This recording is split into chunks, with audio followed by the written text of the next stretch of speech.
stands, one nation, under God, indivisible, with liberty and justice for all.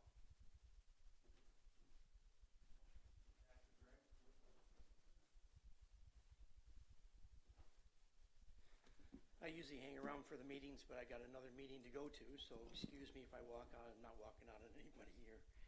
I'd like to open with a brief reading of Scripture just for an encouragement. A reading from the book of Psalms, chapter 1. It says, "Blessed is the man who walks not in the counsel of the wicked, nor stands in the way of sinners, nor sits in the seat of scoffers. But his delight is in the law of the Lord, and on his law he meditates day and night. He's like a tree planted by streams of water that yield its fruit in its season, and its leaf does not wither. In all that he does, he prospers. The wicked are not so, but are like chaff that the wind drives away." Please join me in prayer.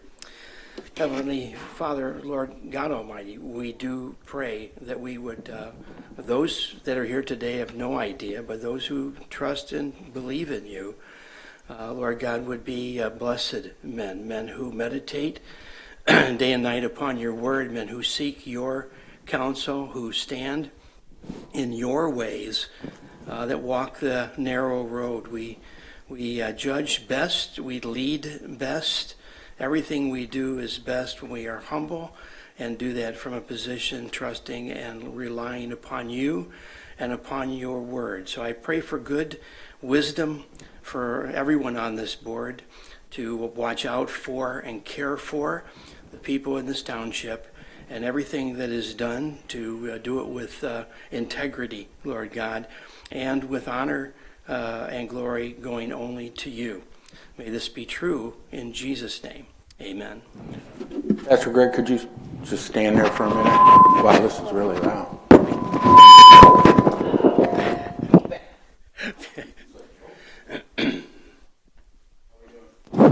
Good? Yeah. I just want to thank you for coming tonight. But if you don't know Pastor Greg, he shouldn't be here.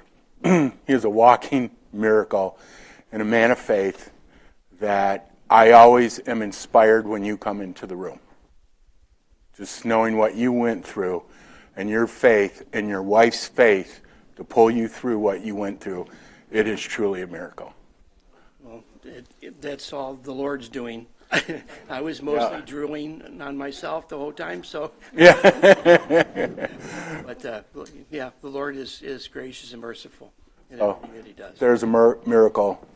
Thank you, You're brother. one of them. Good. Okay, next we have approval of the agenda. Does anybody have anything to add? Need a motion to approve the agenda? Go ahead and approve tonight's agenda. Any discussion? Any discussion? Please take the roll. Mr. Gore? Aye. Mr. Bruning? Aye. Mr. Montroy? Aye. Mr. Stump? Aye. Ms. Jandisek? Aye. Hirschberger votes aye. Mr. Pryor?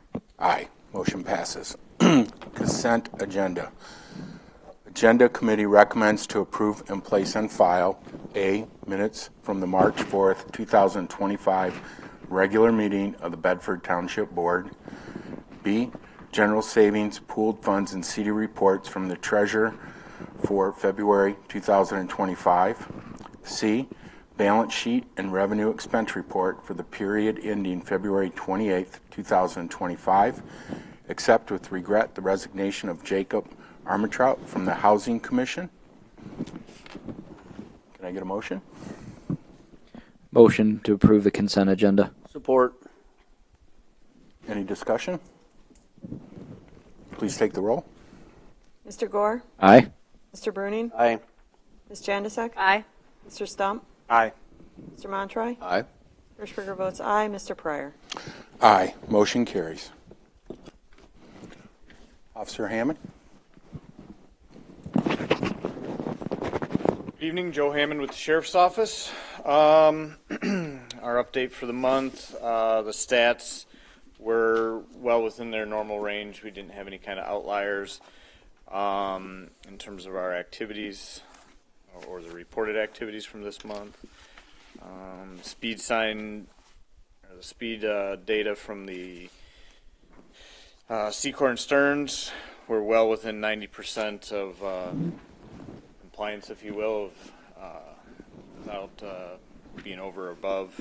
Again, just a few outliers there.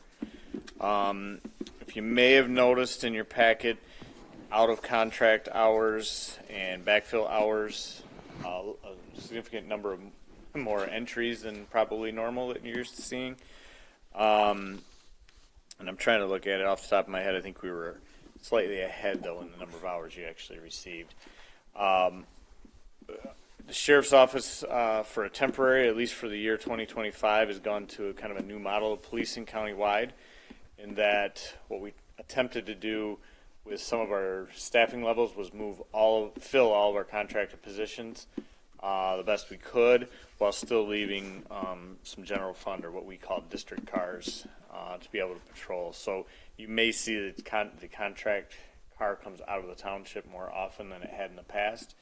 The idea is that our road cars will handle calls in more of a basic investigation. They're taking the basic initial information and forwarding it off to our detective bureau, so our detectives are doing more of the casework on that.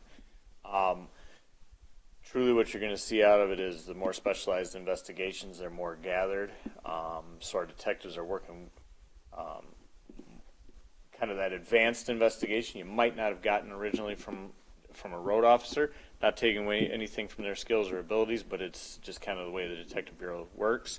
So those hours that detectives are working on a case that originates in the township, in the past you received detectives services without having any kind of backfill hours or charge for that. What's happening now is those contract cars, are those hours they would have spent investigating that case, have gone to the detective bureau, and now that car's back out on the road conducting traffic enforcement, conducting patrols within the township, being visible, and having that time to be out there. So that's kind of the trade-off you're going to see, while we're closely monitoring the number of hours that you're getting to make sure the services that you are paying for you're still getting. To that extent, the sheriff attended the Bedford Trade Fair this weekend, came back to all of our pleasure that he came back and received nothing but compliments on the officers working down this area. The visibility that they've noticed around the schools with the addition of the 2 officers in the schools, and just the visibility of all the officers that are out there, and the professionalism that was reported to him was top notch. And it's a testament to this board that to be part of that, to maintain those contracts and to get those other officers out there. So thank you to you all, as well as to our guys for doing the job we're asking them to do out there. So. Any questions? Joe, real quick, just let folks on the board know the new model, because I remember when I was on the road, we would see an investigation through from start to finish. If I took a B&E down here, larceny from auto, I could be tied up on it for 8 hours, one shift, 4 hours the next shift, down in Toledo at a pawn shop looking for property. I'm not on the road. I'm not answering calls. But with this model, now they're able to pass it off to a detective, and it gets them right back on the road into our neighborhoods, traffic enforcement, and answering calls, quicker response times. Because when I was down in Toledo at a pawn shop looking for still recovered stolen property, calls would have to pend and things like that. So this will help speed up that process tremendously. Yeah, it absolutely will. And you're going to actually see, although you'll see the time that they're out of a contract helping to respond to those in-progress calls that they got to go out and help on and come back, because we have less cars on the road countywide. You're absolutely right. The amount of service, that the quality of that case is going to be increased, because our general road car they can handle all those skills. They have those abilities. A detective that's doing it on a daily basis, those interviews are going to be, just it's that next step up. The time spent on a search warrant, like you said, you're going to go down to visit pawn shops, or if you're writing a search warrant, you're going to be up in Monroe at a courthouse for a better part of the day getting that authorized versus being down here. So I think you're going to see a big, you're going to see exactly what I'm hoping to see, a higher quality of everything across the board with it. So I can already tell you that we've had several fraud cases that would have been individually investigated by different deputies across the county. That when they all come to one centralized area, and we got one detective working all those cases, the individual officer would have taken it and gone as far as he could on his own. But when you're only getting certain pieces of the puzzle, now we have one detective working 3 cases that, those puzzle pieces that fell on the floor, he's finding them because he's working all 3 of them at the same time, and he's able to match things up that wouldn't have been probably matched up individually in the past. So very, very, very much we're more efficient, and we're finding it sooner and able to get to things and close them out sooner than they would have been individually, and then a detective trying to catch up to it months later when each individual officer has closed their case. He can pull them all in one time. So. Any other questions? All right. Thank you for your time, sir. Thank you. I appreciate it. We'll see you next month. Next Joe. Next on the agenda is public comment. Comments limited to 5 minutes for board agenda items only. Please state which agenda item you will be speaking on. Seeing none, we will be moving on. New business, 8A, vouchers for payment. Ms. Hirschberger? I'd like to make a motion that the following vouchers be approved for payment. General Fund, $126,071.76. Fire Fund, $18,701.01. Fire Equipment, $18,441.02. Downtown Development, $56.93. Library Fund, $1,070.29. Building Department, $2,163.20. Sewer O&M Fund, $427,847.29. Trust and Agency, $1,206.97, for a grand total of $595,558.47. Support. Discussion? Please take the roll, Ms. Hirschberger. Hirschberger votes aye. Ms. Janusik? Aye. Mr. Montroy? Aye. Mr. Gore? Aye. Mr. Bruning? Aye. Mr. Stump? Aye. Mr. Pryor? Aye, motion passes. Next, approve to purchase desk for library. Ellen, do you think, okay, I'll tell you what, if the board doesn't mind, can we swap this from, to put this last, and we can go to the Monroe County Road Commission right-of-way maintenance agreement? Skip it and come back. Yeah. Yeah. Okay. That's what we'll do. So what we have in terms of the road maintenance agreement, this is in the right-of-way, and Trudy can attest to this, and Krista can attest. There's many times we get a lot of weird things sometimes that happen. There comes a sinkhole when nobody expects it. Then we get a call from the road commission, and it's like, would you partner with us? Because the dilemma that the road commission has, there's 84 of them in the state of Michigan. They're all fighting for money. They don't have tons of money just sitting around at times for some of these things that we can't foresee. It can be used for if we say, hey, we need to add a stop sign or whatever. We can do signage with it. Let's say there's a tree that needs to really come down. Maybe they're not doing trees this year down here in Bedford. So, and we've had that situation. There was over Dean Road, I remember. Sometimes they're way over. Semi could hit it, whatever. So it's for all those unique situations, but we have control of this. They cannot do anything unless they have our approval with these funds. So, and usually when these things happen, I know in the past, Paul, Trudy, and Krista would get together a lot of times and discuss it. We would be doing the same thing. Sometimes it could be a cross tile that goes, or we could have a bad culvert that's crushed, and all of a sudden we're closing the road. So it's not meant to pay for everything or whatever, but it's there to have a backup that the road commission knows that they've got something to work with our approval. So. So what's the process then? It would just be you three deciding, and then if it's important enough to fix it, or does it go to the board for approval? Like, how does that work? It would be, if it's an emergency, We would do the three of us, and then we would notify you. Okay. Just to say, hey, here's what's going on. If it's something that can wait a little bit, because sometimes sinkholes can do that because they have to come down and so on, then sometimes we have time to bring it to the board and say, hey, this is what we need to do. So, But at the end of the day, it would be totally up to us whether or not we want to chip in for the project, if at all. yeah, it could. Because we could, the three of us get together, and then we might have to call a special meeting or whatever. No, I meant like the township isn't going to be forced to join any of the contracts with the road commission for anything. It's if we want to join in, we can. Right, they cannot force us Okay. Yeah, it's to not, do anything, basically. But over the years, we've participated in helping them on certain items. Is this for when there's something that we want fixed and they're not going to get to it? Is it that type of thing, not or they're going to and Not necessarily. Okay. It can be for, I would say, wouldn't you say, Trudy, it's kind of more for emergencies, unique situations, things that don't always come up every day. okay? Because if it's things that they just can't get to it, we might be put on their list. They still might be paying for it themselves. We just might have to wait for something. Well, that's what I was going to. Longer. That was my next question. Was if we have this money allocated,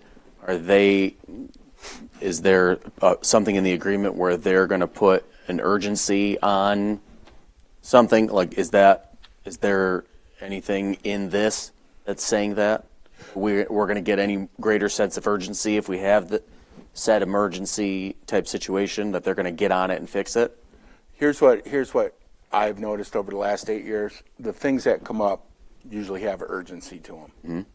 We've got maybe tiles that are busted up or something is going on. Mm-hmm. So, and then they call us and say, hey, here's what the situation is right now.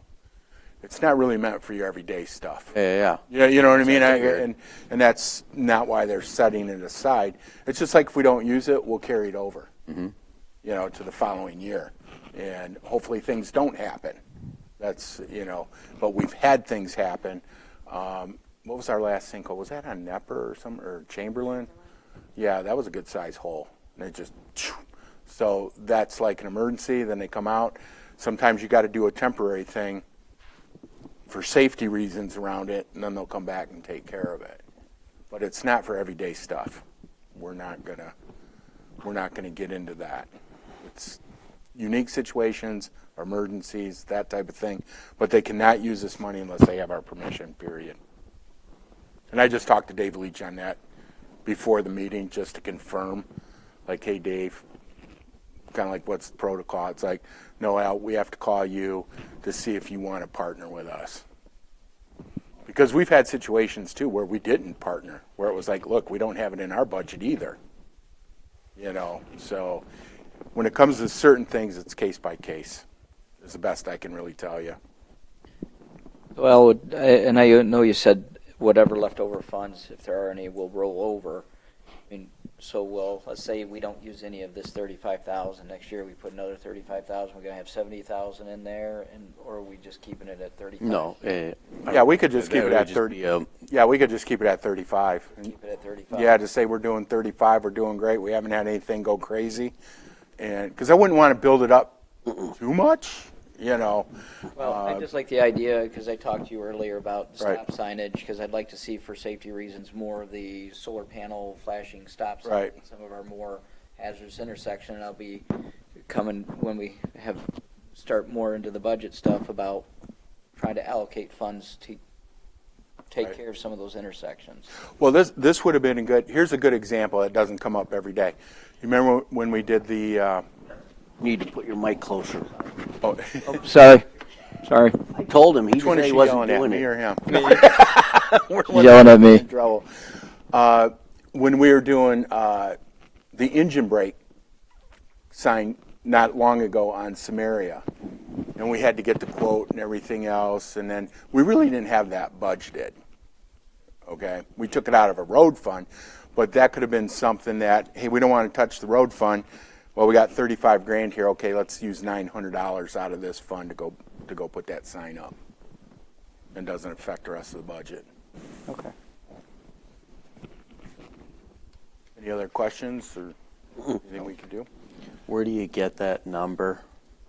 That was suggested by Dave Leach. Just as a Starting point. Yeah, kind of a starting point. We were only doing like 5 in there before, and that wasn't covering anything. Mm-hmm. You know, something would happen, it was like, okay, that, you know, that went pretty quick. Mm-hmm. So that's where he said, hey, based on kind of like what we've had in the past, this would probably be a good starting point. okay. I don't know that 35 is going to cover a lot of things anymore. Well, that's probably true too. I mean, take a look what taking a tree is down Yeah. nowadays. Yeah. So, well, at least we'll have something in there that we really didn't have much before. So, you know, we've had culverts plugged, we've had all kinds of things that just pop up, and some of them are really detrimental in terms of the residents. You know, it could be flooding, it could be a lot of things. You know, we had a situation in Green Hills that was bad at one time. So, any other questions, thoughts, comments? Can we take out the part where it says without requiring further action from either party? Where's that at? Under the You can if you want to put that in a friendly motion. second sentence. There's no motion yet. I'm Sure. just throwing it out there.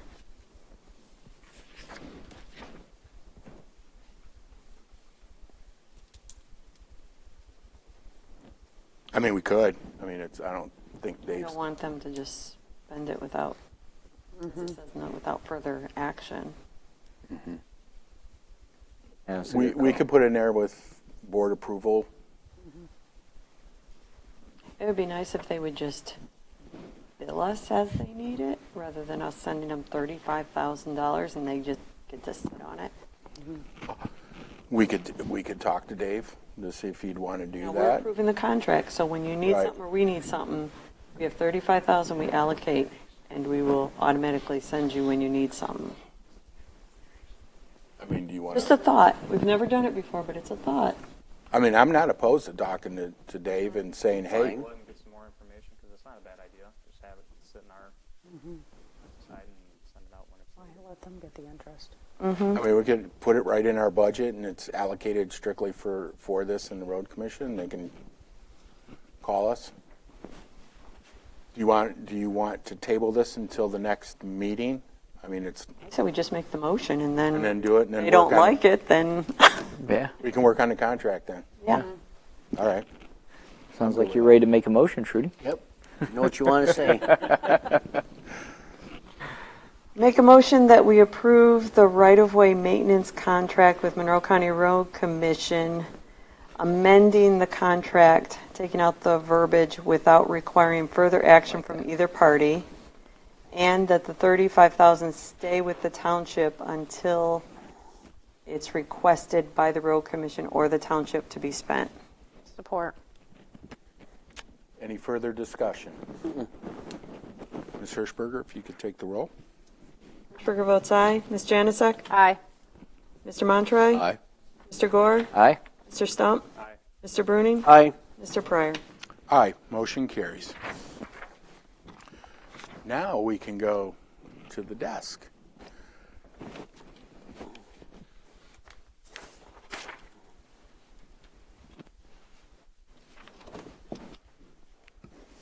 My apologies for getting here late. I was doing a presentation for our One Book, One Community at the community college, and I ran a little longer than I meant to, so my apologies for that. So I'm Jody Russ. I'm the community librarian at the Bedford Branch Library. I am Helen Plewa. I am a Library Advisory Board member.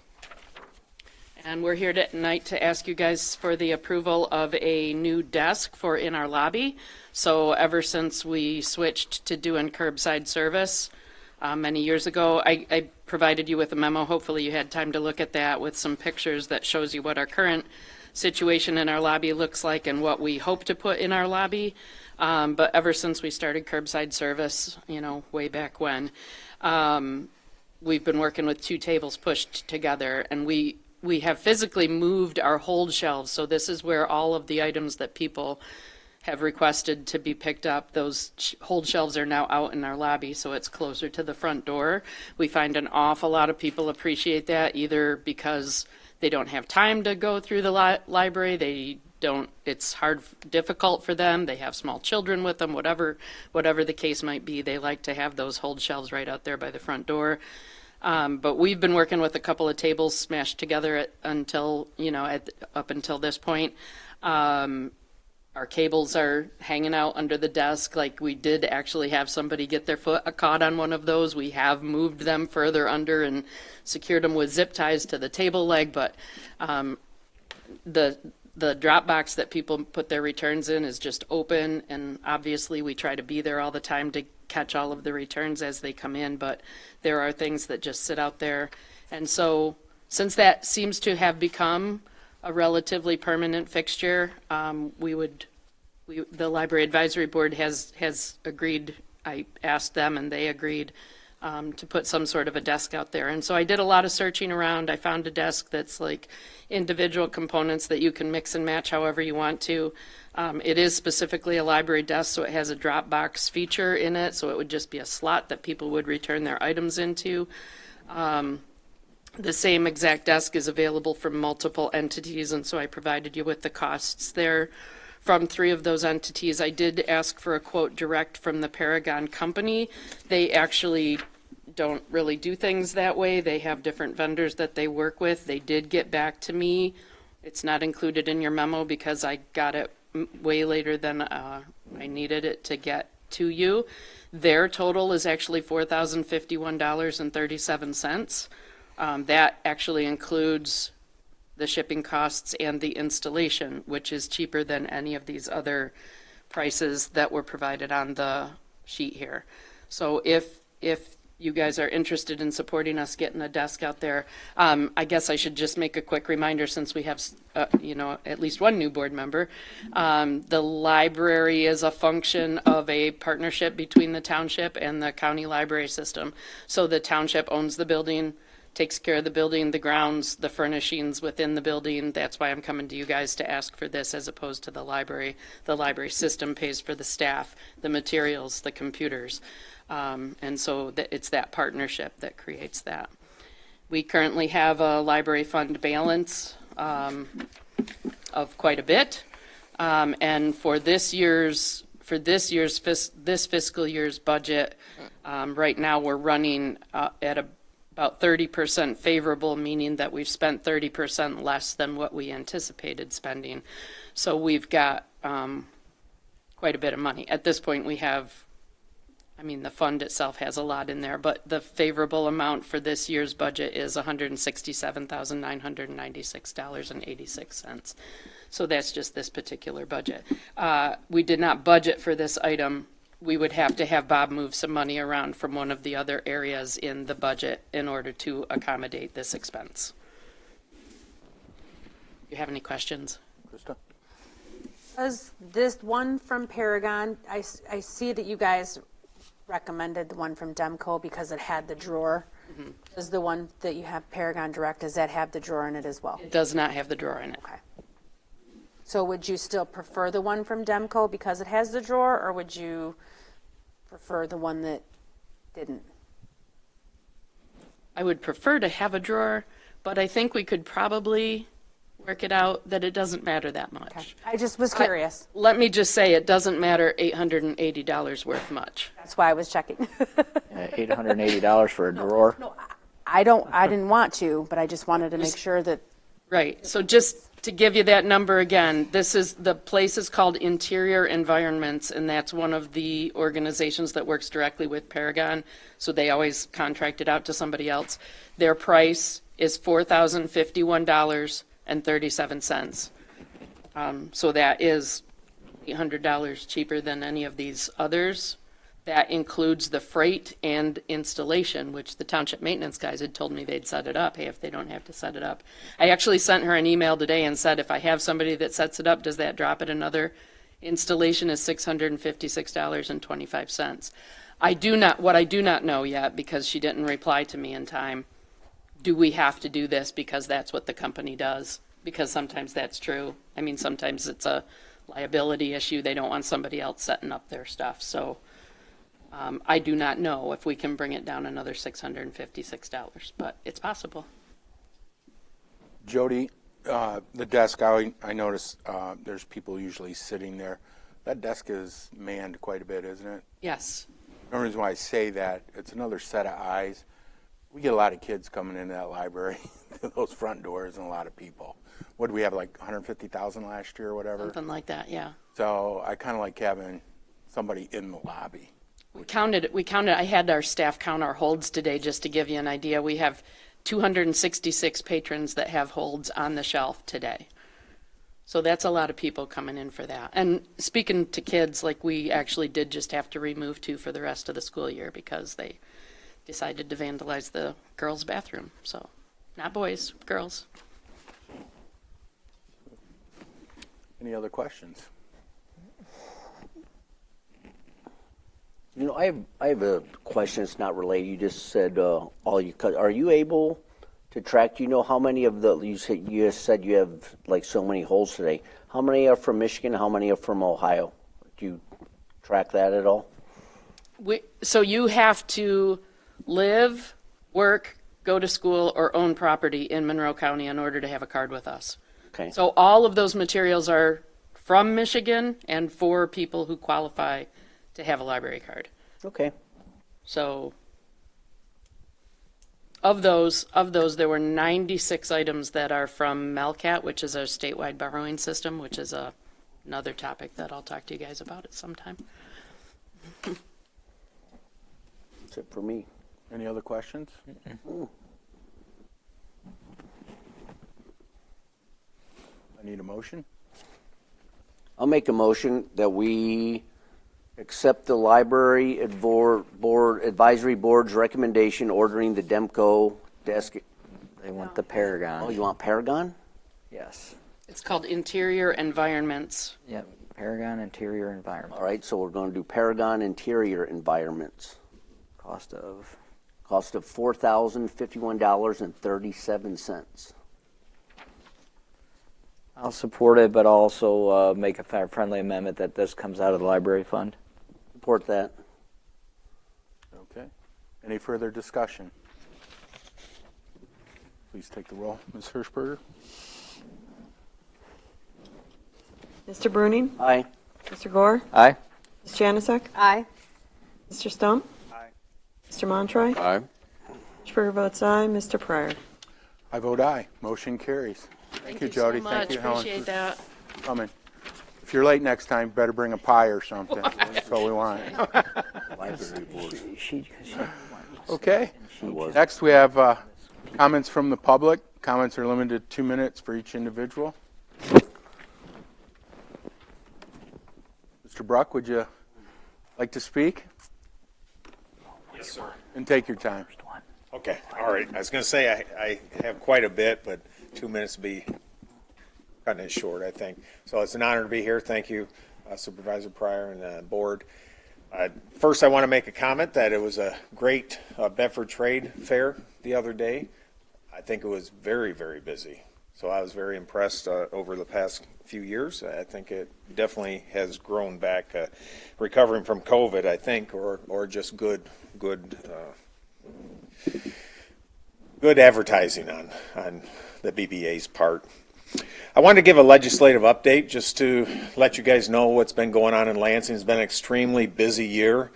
As you know, the Republican Party took over the House, so a lot of changes have occurred. I sit on a number of committees, namely the Transportation Committee, and I'll speak about some of the things we're hitting there. And then I chair the Homeland Security Foreign Influence Committee, which is a brand new, I'll say, state-of-the-art, cutting-edge committee. It's one of the first in the nation, or the first in the nation on a state level, to take on the issues that we're delving into in that committee. So it's actually been very busy. We have Sheriff Bouchard speaking tomorrow. He just presented in front of Congress last week, and he's going to be talking about fentanyl and the foreign, I'll say, illegals and others that are gang members from Venezuela, Chile, and Mexico that are operating in Michigan. So it's going to be a pretty hot topic that he's going to be hitting tomorrow in committee.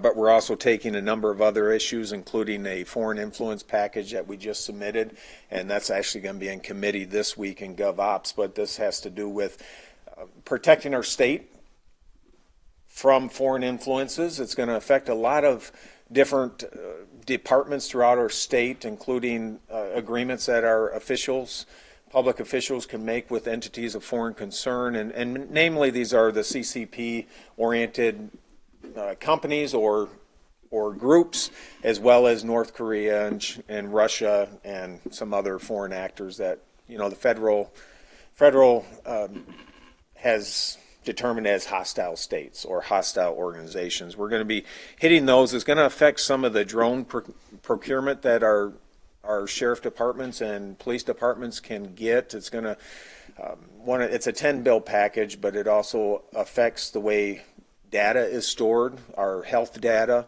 and ensuring that our citizens are safe from harvesting by the CCP specifically, and they've been doing that. They determined that from the feds, have determined that they're actively seeking and harvesting genomic data and other data for the most likely nefarious purposes, as well as land purchasing. One of the bills deals with land within a 20-mile radius of a military installation, so namely Sulphurage and Grayling up north, where these foreign entities cannot purchase any land or buildings within that 20-mile radius. And then also there's another bill that affects farmland, where foreign entities that are concerned cannot purchase farmland throughout the state. So that's some protections. We're working with the feds very closely on how to word these bills that we presented. And so that's going to be a big lift, but I think a majority of Michiganders are probably going to be in favor of these things. And so we're going to get bipartisan support and get them through the House, and hopefully the Senate and the governor will take them up. I wanted to talk about two things. Our number one priority when we came into session this year was ESTA and tip credit. I'd like to say we came out with a lot of positives. I'll be honest that, you know, the end result is a negative for our businesses, especially in a border district. We are affected, and I preach this up in Lansing, that I represent a border district, and things are different here than they are interior in the state. There's a lot of bad things in the tip credit as well as the ESTA. However, we were able to get a lot of positive things in there that helped our businesses. Helped our businesses from the alternative that would have went into effect February 21st. Namely, in the ESTA arena, we were able to get the presumption of guilt out. That was something that would have drastically put a hindrance on all of our businesses throughout the state, and we were able to get that out, as well as another legal problem regarding the ability for employees to sue a company if there's any detrimental action if they took the sick time. And there was a very broad window. A lot of people were throwing around the 3 days, no call, no show.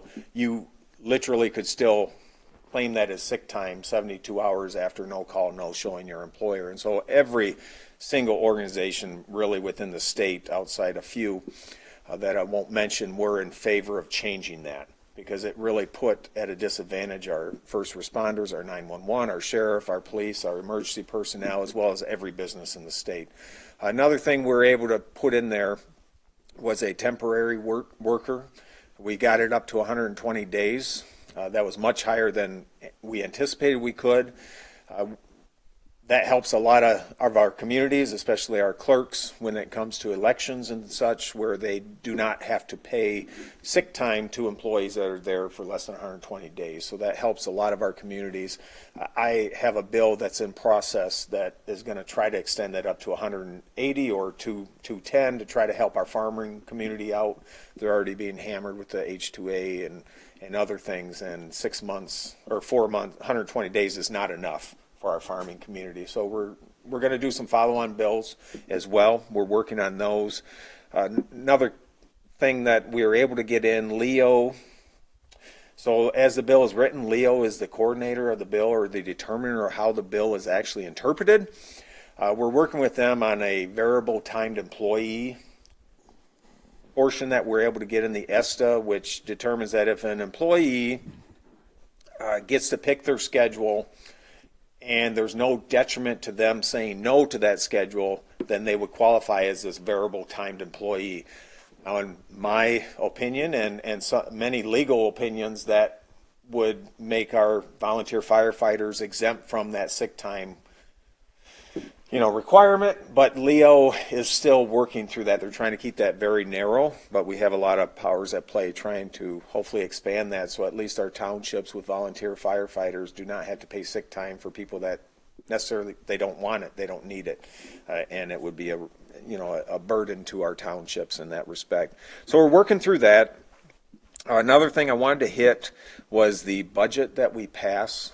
So we did pass in the House a partial budget, a baseline budget that keeps our government running if, in case we did not get the budget done in time, it would avoid a government shutdown for essential services. So within that, we passed a school budget, which was a partial budget. So it's not a full budget. So the budget process is still proceeding as planned. But what we voted out of the House, it may be $5 billion less than last year on the education side. But again, I say that's just a partial budget, and the rest is coming.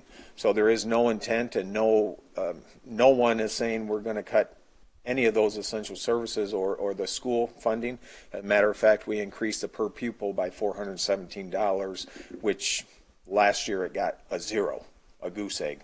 And as a matter of fact, it actually got a negative because of the clawback on the police officers in the schools and things, which we were able to partially fulfill back. But so those are big things that we're working on. The road funding is an item that we voted out of committee today that will be on the House floor soon. The road funding, we are looking at pretty much reformatting the way roads are funded. We're trying to get to the $3.1 billion statewide, a stable funding mechanism. And one of the things that we did do in our bills is take away the 6% on your fuel tax. So currently you pay a federal tax that's set, you pay a state tax that's set, and then you pay 6% on top of that on every gallon of fuel that you get.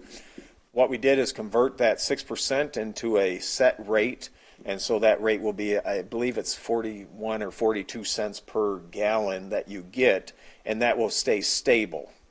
So currently the 6% that you pay on fuel, about 5% of that 6% goes towards other things, schools, general fund, et cetera, et cetera. Only a small portion of it actually goes to the road. So, the common sense thing Michiganders want when they put fuel in their tank, that those taxes go to the roads. So that's what we're doing with that. It's a revenue neutral reformatting of the way our roads are paid for. Another thing that we got in a bill that was introduced today and then we voted out of committee was the neighborhood funds program. It's a $375 million fund. $100 million of that will go to local bridges, and $275 will go to local roads specifically to help all our counties. That was something that the township, the MTA, wanted to get in there, and so we're able to add a bill to the multiple bill package in order to kind of repay the amount that they would have been losing through the revenue sharing. And with that is the opportunity for townships to, with that neighborhood program, neighborhood funding program, is to, they won't have to match any longer with the county for the roads locally. So it takes that, sometimes it's 50% match, et cetera. That brings that down to 0% using those funds for that purpose.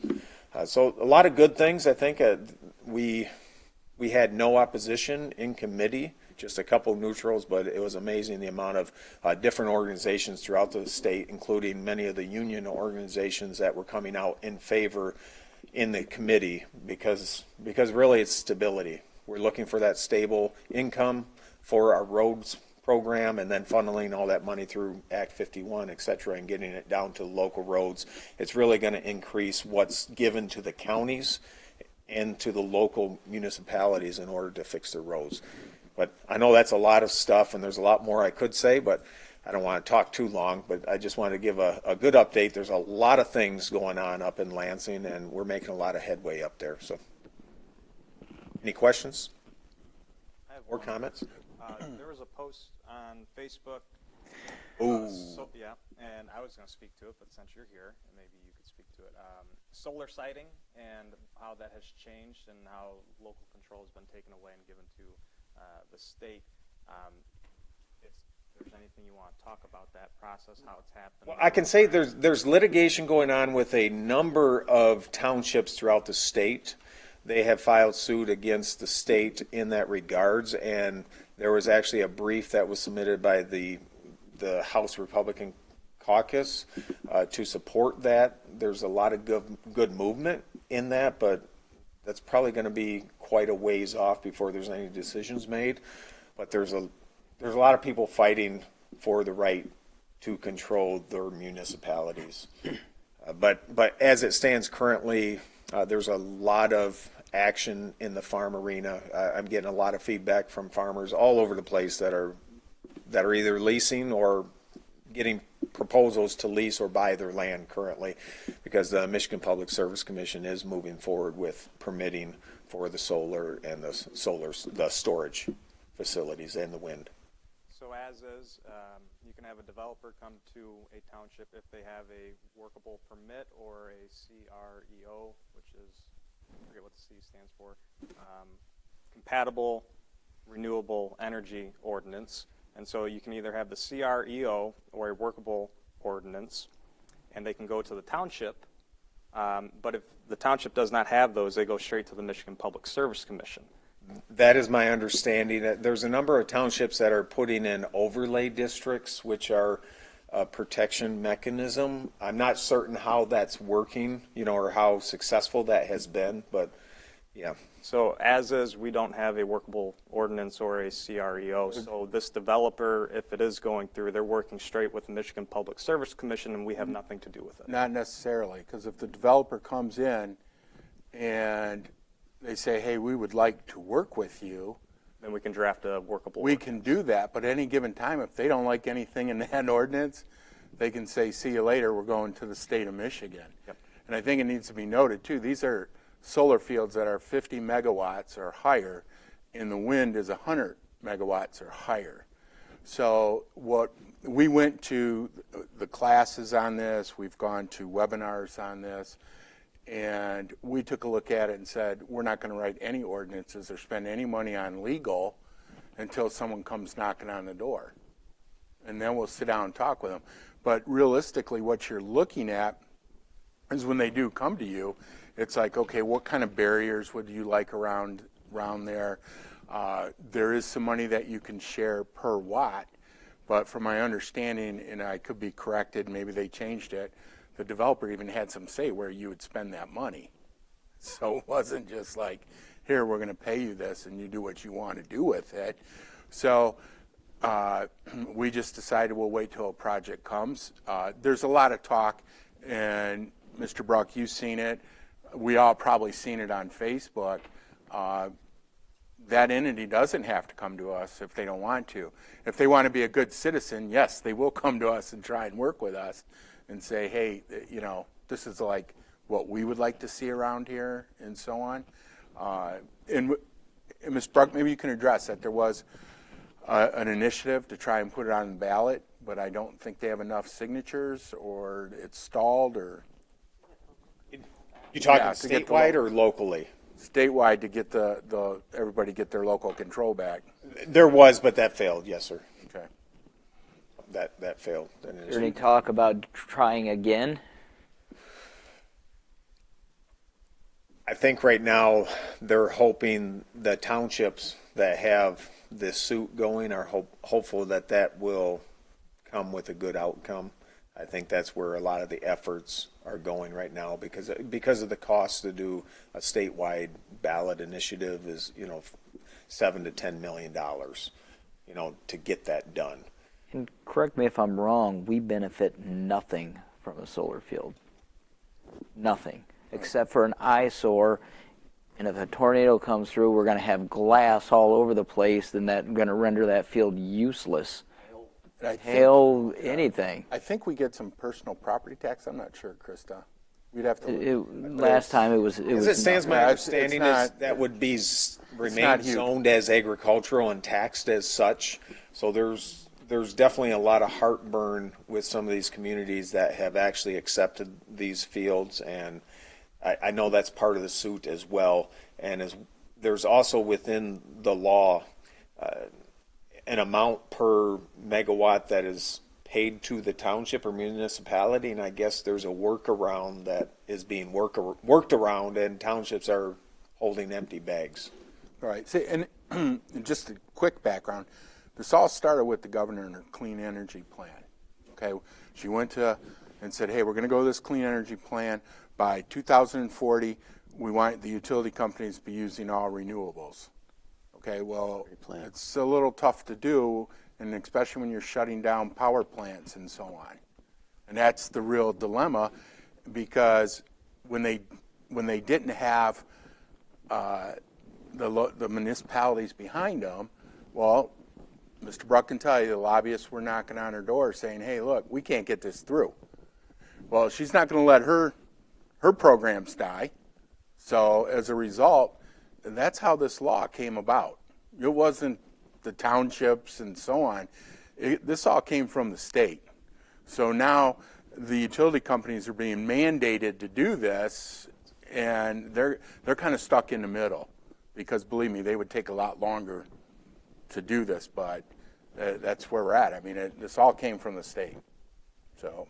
Yes, sir, and the federal dollars that were allocated towards it. I know there was a 21 million, I believe, or billion, I can't remember the number, from the federal government that was clawed back, but I don't know if that have much effect on what's happening in our state because of the requirements of the law that was signed. So the real question is going to beg, if the utility companies don't hit the goal, then what happens? That's a big question, and it's I mean, I don't speak for the utilities, but I know it's going to be a very, very hard lift to hit, especially when they minimize how much can come from nuclear and clean gas as well. So when you see all that stuff on Facebook, it's not an easy issue. I'm just glad we're coming to the end of the lame duck run in the state.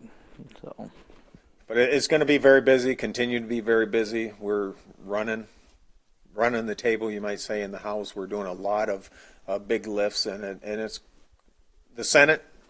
I'm not going to get political, but I know the Senate is not doing a whole lot outside of suing the House for the 9 ELF bills that are out there that they want the governor to be able to sign from last session.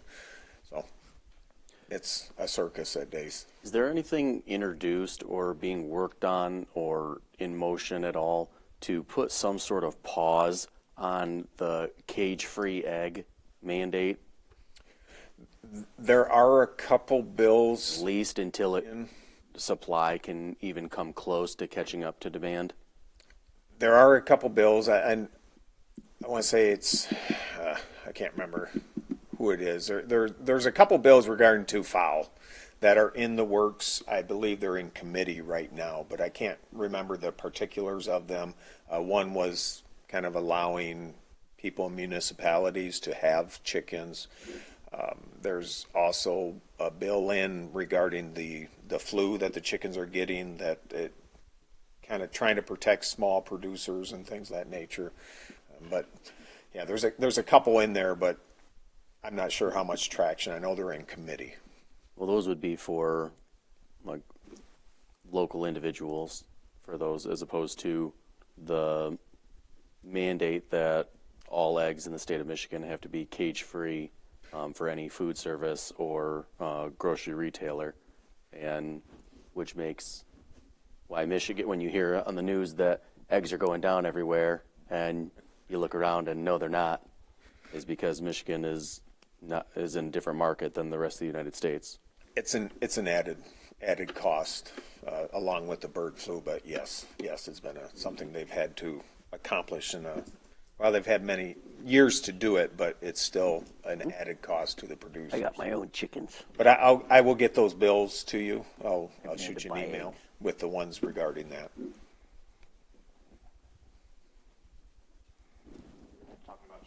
Oh, chickens. Who asked if I still had my chickens? Because my chickens are producing. I haven't had to buy eggs in I don't know how long.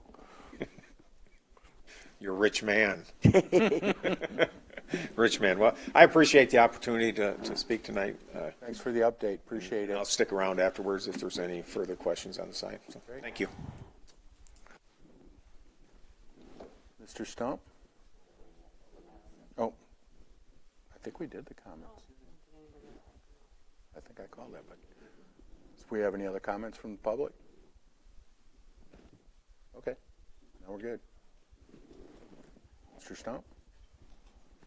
Trade fair was great. That's all I got. Short and sweet. No chicken update? You want me to give the chicken update? Maybe next meeting. Mr. Bruni? Nothing. Everyone have a good night, good weekend. I don't know. The Lady Mules played tonight in basketball. I don't know. They lost. They did. They lost. Too bad. Good run, though. Other than that, nothing for me. Mr. Gore? Does everybody have a spring breaks coming up? If you're traveling, please, please, please drive safely. The roads are crazy during spring break, especially if you're heading south. Just want everybody to be safe and come back safe. And see everybody in a couple weeks. Nothing for me. Krista? So everybody have a nice evening, great rest of your week, and a nice weekend. Trudy?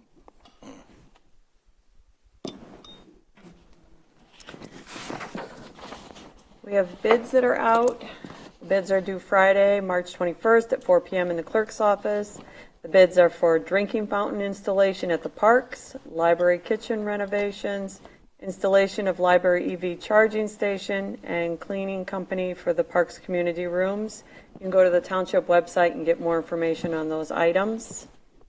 At the trade fair, it was nice to talk to some of the residents that stopped by our booth. And lastly, I just want to wish happy birthday to my granddaughter, Adriana. Great. The building is still proceeding on schedule. We haven't run into any hiccups out there. We've had some good weather to get things done, so that's going well. With the help of Mr. Bruck, the sewer line at Erie looks like it's probably going to happen, but they're trying to get more money, and correct me if I'm wrong, Will, so that we can connect all the way up to Mason schools. Just if you don't know, Mason has like this pump station that if we can get our line up there, it will save them hundreds of thousands of dollars. So, but they're trying to get the money coming in from the state to do that portion, and then the ARPA funds are being granted to Erie to run it. We won't have any money in the project. They just have the ability that we all voted on to tap in. So that is definitely looks like it's probably going to happen. So the bids we also did. We put notifications on Facebook. I encourage everybody to bid. We have some work here. So we also reached out to local contractors, tell them to please get their bids in. So I've met with some of them. So we'll see what we get. Other than that, do I get a motion to adjourn? Motion to adjourn. Have a good night.